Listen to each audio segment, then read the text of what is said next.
Hi, hello, வணக்கம். Welcome to everyone. Welcome to இசை தமிழ். இதில் நம்ம இன்றைக்கி பார்க்க போகிறது ஸ்ட்ரா இங்கிலீஷில் வெளிவந்த ஸ்ட்ரா அப்படிங்கிற ஒரு படத்தோட ஷார்ட் ரிவ்யூ தான். இது ஆக்சுவலாக ஜூன் 6, 2025 நெட்ஃப்ளிக்ஸில் வந்து டைரக்டாக ரிலீஸ் ஆன படம். இதை வந்து டைலர் பெர்ரி அப்படிங்கிறவங்க தான் அதை வந்து ரிட்டனும் அவங்க தான், டைரக்டடும் அவங்க தான், ப்ரொடியூஸும் அவங்க தான். ஸோ அவங்களே எழுதி இயக்கியிருக்காங்க. அதுக்கு ப்ரொடியூஸ் அவங்களே பண்ணியிருக்காங்க. ஸோ இதில் வந்து யார் நடிச்சிருக்காங்க அப்படின்னா, டராஜி பி ஹென்சன் அப்படிங்கிறவங்க வந்து ஜனியா அப்படிங்கிற கேரக்டர் பண்ணியிருக்காங்க. அவங்க கூட Sheri shepherd, Diana Taylor, சின்பர்ட், ராக்மான் Dunbar அவங்களாம் வந்து நடிச்சிருக்காங்க. மொத்தம் இது பார்த்தீங்கன்னா 108 மினிட்ஸ் தான் இதுக்கு வந்து ரன்னிங் டைம். இதில் வந்து வர அந்த ஹென்சன் அப்படிங்கிறவங்க, ஜனையா, அவங்க தான் மெயின் ரோல். அவங்கள பேஸ் பண்ணி தான் அந்த ஸ்டோரியை. ஸோ அவங்க யாருன்னு பார்த்தீங்கன்னா, இந்த கராட்டே கிட்டில் அந்த அம்மா கேரக்டராக வரவங்க தான் இதில் வந்திருப்பாங்க. ஸோ இது படம் வந்து ஆக்சுவலாக என்ன ஸ்டோரி அப்படின்னா, அவங்க வந்து ஒரு சிங்கிள் மேம். அவங்க வந்து அவங்களோட குழந்தை இருக்குது, அவங்களோட பெண் குழந்தை இருக்குது. அது வந்து அவங்களுக்கு ஆல்ரெடி அவங்க ஒரு டிசீஸில் இருக்காங்க. அவங்க அடிக்கடி வந்து டேப்லெட்ஸ் எடுத்துக்கணும் அப்படிங்கிற மாதிரி ஒரு டெத் பெட்லேயே தான், பிறந்ததுலேருந்து ஒரு டெத் பெட்லேயே இருக்க மாதிரி தான். இவங்க வந்து தாங்காது, பிழைக்க மாட்டாங்க அப்படின்னே சொல்லிட்டு இருக்காங்க டாக்டர்ஸ். பட் ஆனால் இவங்க கொஞ்சம் கொஞ்சமாக அவங்கள வந்து பார்த்து இது பண்ணி அவங்க கொண்டு வந்துகிட்டே இருக்காங்க குழந்தைய. ஸோ அந்த மாதிரி கண்டிஷன்லேயே அவங்க மெடிசன் எடுத்துக்கணும் அப்படிங்கிற மாதிரியே பண்ணுறாங்க. அந்த கண்டிஷனில் பார்த்தீங்கன்னா, அவங்களுக்கு வந்து ஒரு ப்ராப்பரான ஜாப் கிடையாது. ஒரு சூப்பர் மார்க்கெட்டில் வேலைக்கு போகிறாங்க, அங்கே சம்பளம் கம்மி. ஸோ வீட்டு வாடகை வந்து சரியாக கொடுக்க முடியறதில்ல. வீட்டு வாடகை வந்து அவங்க கரெக்டாக பே பண்ணுறதில்ல. அங்கே வந்து பிரச்சனையாக இருக்குது. அதே மாதிரி சூப்பர் மார்க்கெட்டில் அவங்க லேட்டாக போகிறது, அடிக்கடி லீவ் போடுறது, அந்த மாதிரி இஷ்யூஸ்னால அங்கேயே வந்து பிரச்சனையாக இருக்குது. அங்கேயும் அவங்கள வந்து இது பண்ணுறதில்ல. அப்புறம் வந்து அவங்களுக்கு குழந்தைக்கு வந்து ஸ்கூலில் வந்து லஞ்சுக்கு அமௌண்ட் பே பண்ணணும். அது பே பண்ணுறதுக்கு அவங்களுக்கு அமௌண்ட் இல்லை. அந்த மாதிரி ஸ்டார்டிங்லேயே வந்து அந்த பெண் அந்த ஹீரோயின் ஃபேஸ் பண்ணுற விஷயங்கள் எல்லாத்தையுமே அவங்க வரிசையாக சொல்லிடுறாங்க.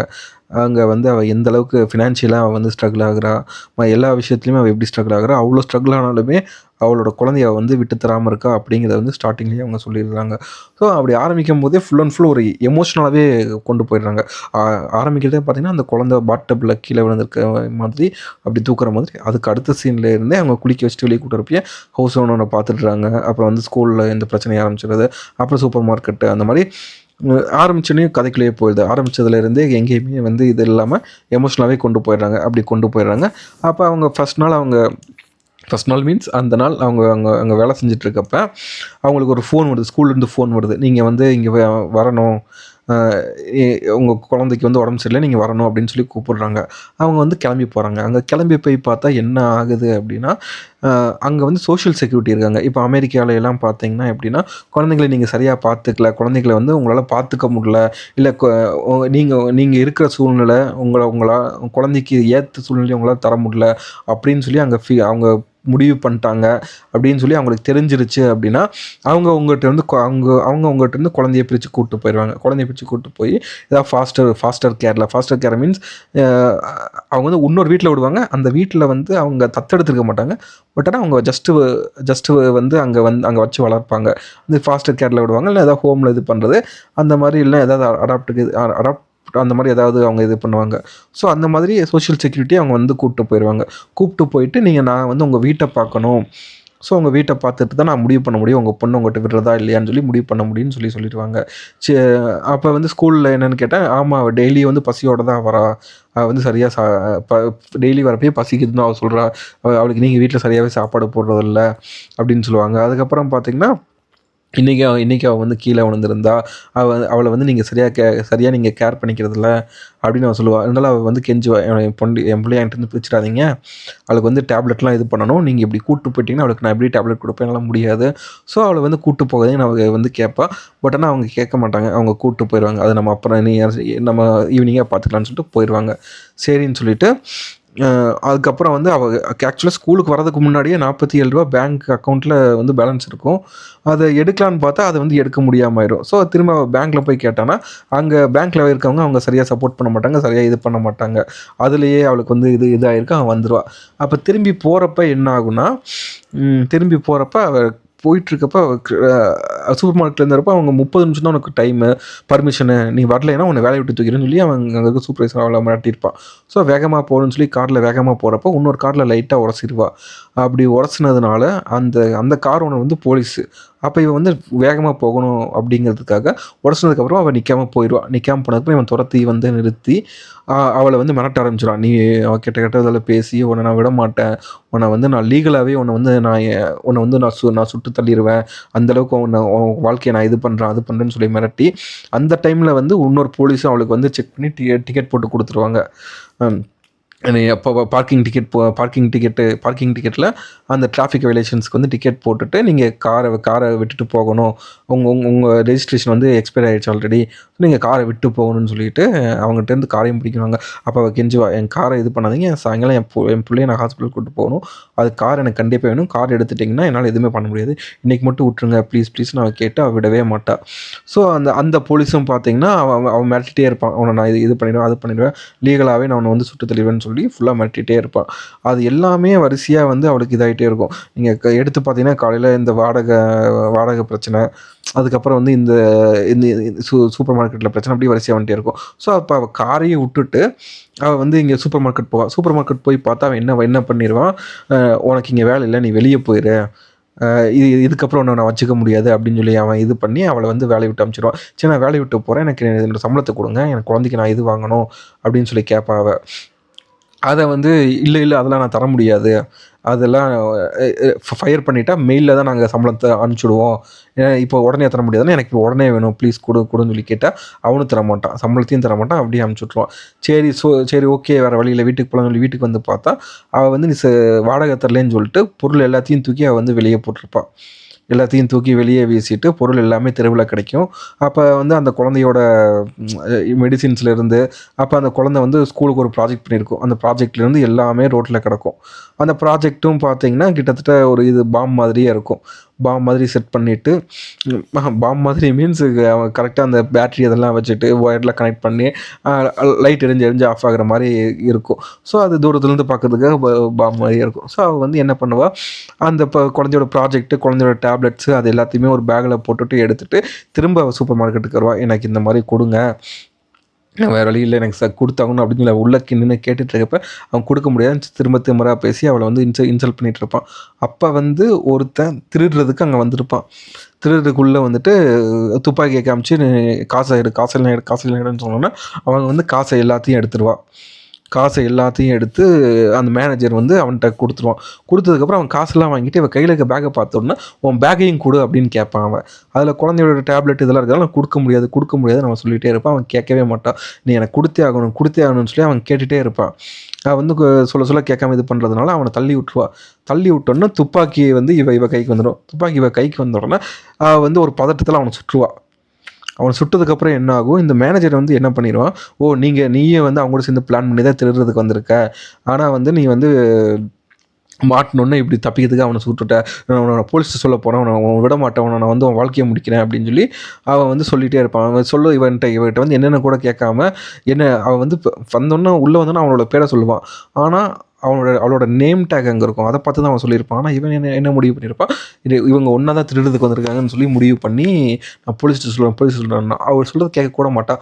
இவன் வந்து வேறு வழி இல்லாமல் அவன் மேனேஜரை சுட்டுட்டு அவளோட செக் ஆல்ரெடி போட்டு வச்சுருப்பாங்க, அந்த செக் அங்கே இருக்கும், அந்த செக் இருக்கும், அதை எடுத்துகிட்டு பேங்க்குக்கு போயிட்டு எனக்கு இந்த செக்கு எனக்கு போட்டு காசை கொடுங்க, டைம் முடிஞ்சிருக்கும், சரி பரவாயில்லன்னு சொல்லி உள்ளே விடுவாங்க. அப்போ நீங்கள் இந்த செக்கை போட்டு காசு கொடுங்க அப்படின்னு சொல்லி கேட்பேன். அப்போ வந்து முடியாது, அவன் வந்து ஐடி கேட்பான், உங்களோட ப்ரூஃப் ஏதாவது கொடுங்க அப்படின்ட்டு. என்கிட்ட எந்த ப்ரூஃபுமே இல்லை, நான் எதுவுமே இல்லை, நான் ஆல்ரெடி இங்கே வந்துட்டுருக்கேன்னு உங்களுக்கு என்ன தெரியும்னு நீங்கள் போட்டு கொடுங்க அப்படின்னு சொல்லி கேட்பேன். அப்போ வந்து பார்த்தீங்கன்னா அவள் வந்து இல்லை முடியாதுங்க, ஐடியெலாம் என்னால் எதுவும் பண்ண முடியாது, எனக்கு இப்போ நீங்கள் ஏதாவது ஐடி கொடுத்தா நான் அப்போ கொடுப்பேன்லாம் கொடுக்க மாட்டேன்றவா. இப்போ பேசிகிட்டே இருப்பா, அவங்க கேட்கவே மாட்டாங்க.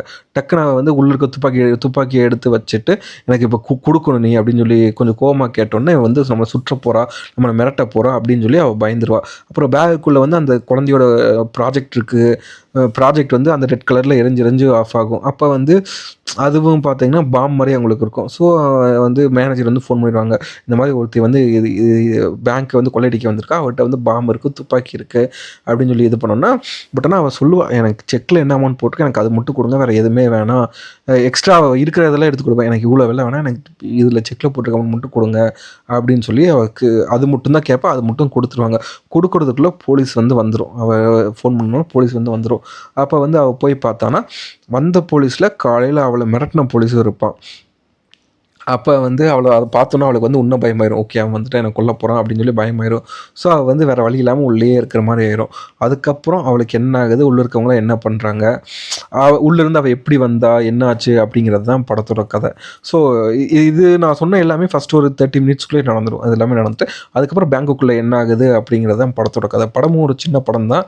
பட் ஆனால் ஃபுல்லாகவே எமோஷன்ஸ் நல்லாவே கொண்டு போயிருப்பாங்க. இப்போ நான் சொன்ன மாதிரியே ஃபஸ்ட்டு ஒரு 1/2 ஹவருக்குள்ளேயே அவளோட சுச்சுவேஷன் என்ன, அவள் வந்து இப்போ ஒருத்தனை கொல்றா, பேங்க்கில் போய் இப்போ துப்பாக்கி காமிச்சு மிரட்டுறா. அவள் மிரட்டினாலும் பார்த்தீங்கன்னா அந்த இடத்துலையும் அந்த மேனேஜர் கொல்ற இடத்துலையுமே அவ்வளோ காசு மேலே இருக்கும், அதை எடுக்க மாட்டாள். அவளோட செக்கு மட்டும் தான் எடுத்துகிட்டு போவாள். பேங்க்குக்கு வரப்பையும் பார்த்தீங்கன்னா பேங்க்லேயே அவ்வளோ காசு கொடுப்பாங்க, அதை எடுக்க மாட்டாள். அவளுக்கு என்ன காசு வேணுமோ அதை மட்டும் தான் எடுப்பாள். ஸோ அவளுக்கு வந்து எனக்கு என்ன வேணுமோ அதை மட்டும் கொடுங்க, அதை ஏன் நீங்கள் வந்து இந்த காரணத்தை சொல்லி அந்த காரணத்தை சொல்லி நீங்கள் வந்து இது பண்ணுறீங்க அப்படிங்கிற மாதிரி தான் அவள் இது பண்ணுவாள். ஸோ அவளை வந்து இந்த நிலைமைக்கு இந்த சிஸ்டம் தான் அவளை புஷ் பண்ணிகிட்டே இருக்கும். மொத்தமாக எல்லாருமே சேர்ந்து அவளை புஷ் பண்ணிட்டே இருப்பாங்க. இந்த வீட்டு வாடகையிலேருந்து இதிலேருந்து எல்லாமே அவளை சுற்றி இருக்க சரௌண்டிங்ஸ் தான் அவளை புஷ் பண்ணிகிட்டே இருக்கும். ஸோ அதுலேயுமே அவள் வந்து இதாகாமல் எனக்கு வர வேண்டியது மட்டும் வந்தால் போதுங்கிற மாதிரியே தான் அவள் இருப்பாள். ஸோ அங்கே போயிட்டு இது பண்ணிவிட்டு அப்புறம் உள்ளுக்குள்ளே இருப்பாள். அந்த அதுக்கப்புறம் என்ன ஆகுது, அதுக்கப்புறம் அவளை இன்வெஸ்டிகேட் பண்ணுறதுக்கு ஒரு ஆஃபீஸர் வருவாங்க. அவங்களும் ஒரு பொம்பளை தான். அந்த ஒரே ஒரு பெண் ஆஃபீஸர் மட்டும்தான் அவளுக்கு சப்போர்ட்டாக பேசுவாங்க. மற்ற எல்லாருமே இவ தான் அவனை வந்து கொலை பண்ணியிருக்கா. ஸோ அங்கே ராபரியுமே அவள் தான் அந்த ராபரியுமே அவள் தான் பண்ணியிருப்பா. பேங்க்கை கொள்ளையடிக்கிறதுக்குமே அவள் தான் வந்திருப்பா. ஸோ இவ தான் கிரிமினல், இவளை வந்து தூக்கி உள்ள போட்டால் போதும் அப்படி மாதிரி எல்லாம் சொல்கிறப்ப, இல்லை அப்படி இருக்க வாய்ப்பு இல்லை, உண்மையாலுமே அவள் வந்து அப்பாவியாக இருக்கக்கூட வாய்ப்பு இருக்குது. அங்கே கொள்ளையடிக்க வந்தப்போ இவ வந்து அங்கே வந்து விக்டிமாக மாட்டியிருக்க வாய்ப்பு இருக்குது. இங்கே வந்தும் பார்த்தீங்கன்னா அவள் வந்து பேங்க்கை கொள்ளையடிக்கணும்னு நினைக்கல, கொள்ளையடிக்கிற மாதிரி இருந்தால் வேறு ஏதாவது நடந்திருக்கணும். இப்போ எதுவுமே இல்லாமல் அவள் உள்ளது ஏதாவது இது பண்ணியிருக்க வாய்ப்பு இருக்குது, இப்போ பேசி பார்க்கலான்னு சொல்லி அவள் தான் நெகோஷியேட் பண்ணுவாள். இப்போ பேசுவாள். அது கொஞ்சம் நல்லா போகும். அவளும் பார்த்தீங்கன்னா உங்களை மாதிரி நானும் ஃபேஸ் பண்ணியிருக்கேன்னு சொல்லிட்டு அவள் பேசுவாள். அப்போ உள்ளே இருக்கவங்க வந்து வீடியோ எடுத்து இது பண்ணுவாங்க. அப்போ வீடியோ எடுத்து இது பண்ணுறப்ப அது வெளியேவும் லைவ் போடுறப்ப வெளியே இருக்கவங்களுக்கு எல்லாம் தெரியும். ஸோ எல்லாருமே அவளுக்கு சப்போர்ட் பண்ண வந்துடுவாங்க. வெளியே வந்து ஃபுல் கூட்டம் வந்துடும். அவளை வந்து ஃப்ரீ பண்ணுங்க, அவளை வந்து இது பண்ணாதீங்கன்னு சொல்லி அவளுக்கு ஒரு சப்போர்ட் வந்துடும். ஸோ அது அப்படியே போயிட்டே இருக்கும். அந்த மாதிரி வந்து அது எமோஷன்ஸ்லாம் நல்லா இது பண்ணியிருப்பாங்க. ஸோ படத்தில் வந்து பாசிட்டிவ்னு பார்த்தீங்கன்னா அந்த எமோஷன்ஸ் வந்து ரொம்ப நல்லா பண்ணியிருப்பாங்க. அதுக்கு மெயின் ரீசன் அந்த ஹீரோயினாக வரவங்க தான். அவங்க வந்து ரொம்பவே நல்லா பண்ணியிருப்பாங்க. அவங்க பண்ணுற ஒவ்வொன்றுலையுமே நம்ம வந்து ஓகே, உண்மையாலுமே ஒருத்தர் கஷ்டப்பட்டுட்ருக்கா அப்படிங்கிற ஒரு ஃபீலிங் இருக்கும். எல்லா இடத்துலையுமே பார்த்தீங்கன்னா என் பொண்ணுன்னு சொல்லி அதை பற்றியே பேசிட்டே இருப்பாங்க. அது அந்த கனெக்ட் வந்து ரொம்பவே நல்லா கனெக்ட் பண்ணியிருப்பாங்க. அது ரொம்பவே நல்லாயிருக்கும். ஸோ அதே மாதிரி அந்த சோஷியல் தீம்ஸ் வந்து அவங்க நிறைய இதை பேசியிருப்பாங்க. ஸோ அந்த மேனேஜர் வந்து எப்படி இது பண்ணுறாங்க, அப்போ அந்த சூப்பர் மார்க்கெட்டுக்கு வர கஸ்டமர்ஸ் வந்து எப்படி நடந்துக்கிறாங்க, அந்த பில் போடுறவங்ககிட்ட அங்கே இருக்கவங்களோட நிலைமை எப்படி இருக்குது. அப்போ ஒரு போலீஸ் நினச்சா ஒரு சிட்டிசனை வந்து எப்படி அவனால் த்ரிட்டன் பண்ண முடியுது அப்படிங்கிறது. அப்புறம் பேங்க்கில் வந்து அவங்க நினச்சா அதை பண்ணலாம், ஹெல்ப் பண்ணுறது இது பண்ணுறது பண்ணலாம், ஆனால் அவங்க பண்ணாமல் இருக்கிறது. அந்த மாதிரி ஒரு நம்மளை சுற்றி வந்து நம்ம டெய்லியும் பார்த்துட்ருக்க வந்து சின்ன சம்பவங்கள். அந்த சின்ன சம்பவங்கள் வந்து ஒருத்தி லைஃப்பை எப்படி மொத்தமாகவே அஃபெக்ட் பண்ணுது, அவளை எந்த ஒரு லெவலுக்கு, எந்த ஒரு அல்டிமேட்டமுக்கு அதை புஷ் பண்ணுது அப்படிங்கிறத பற்றி ரொம்பவே அழகாக கொண்டு போயிருப்பாங்க. ஸோ அந்த பில்டு பண்ணி அந்த கொண்டு வர இடமே அவ்வளோ பர்ஃபெக்டாக அவங்க பண்ணியிருப்பாங்க. அதுதான் ரொம்ப ஒரு முக்கியமான இடம். அதுக்கப்புறம் ஆஸ் யூஷுவல் நார்மலாக அப்படியே போகும். அப்புறம் உள்ளே இருக்கப்பையும் பார்த்தீங்கன்னா பேசுகிறத பார்த்து எல்லாருமே வந்து இதாவாங்க. அப்போ உள்ள கேஷியராக இருக்க ஒரு பொண்ணு மட்டும் இவ வந்து நம்மளை வந்து இது பண்ண வந்திருக்கா அவளை அப்படின்னு சொல்லி அவளுக்கு எகென்ஸ்டாகவே பேசிட்டே இருப்பா. அப்போ அங்கே இருக்க வயசானவ சொல்லியிருப்பா, உனக்கு வந்து உன் வயசு இல்லை, உனக்கு வந்து மெச்சூரிட்டி இல்லை, உனக்கு அது இருந்ததுன்னா அவள் சொல்கிறதுல வந்து எவ்வளோ உண்மை இருக்குன்னு தெரியும், அவள் எவ்வளோ கஷ்டப்பட்டுருக்கான்னு தெரியும், நீ இப்படிலாம் பேச மாட்டே அப்படின்னு சொல்லி அவள் சொல்லியிருப்பா.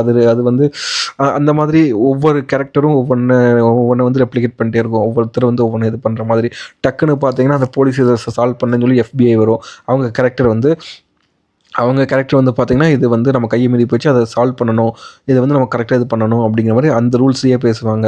இந்த போலீஸ் பார்த்திங்கன்னா அவங்கள வந்து எமோஷனலாக நம்ம இது பண்ணணும்னு சொல்லிட்டு அதையே பேசுவாங்க. ஸோ ஒவ்வொரு கேரக்டருமே ஒவ்வொன்று ரெப்ளிகேட் பண்ணும். அதை வந்து எல்லாருமே நல்லா பண்ணியிருப்பாங்க.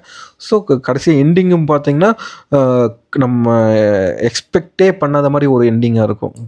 கடைசியாக அந்த கிளைமேக்ஸ் பார்த்திங்கன்னா நீங்கள் பாருங்கள், அது வந்து ஒரு பெரிய ட்விஸ்ட்டு. அது சொன்னோம்னா படமே ஃபுல் ஸ்பாயிலர் ஆயிரும். ஸோ அந்த எண்டிங் வந்து நம்ம எக்ஸ்பெக்டே பண்ணாத மாதிரி ஒரு எண்டிங்காக இருக்கும். ஸோ அது நீங்கள் பார்த்தீங்கன்னா கண்டிப்பாக ஒரு இதாக தான் இருக்கும். ஸோ இது வந்து படம் இது ரிலீஸ் ஆனப்போ ஒரு மிக்ஸ்டு ரிவ்யூ தான் வந்திருக்கு. எல்லாருக்குமே வந்து ஒர்க் அவுட் ஆகலை.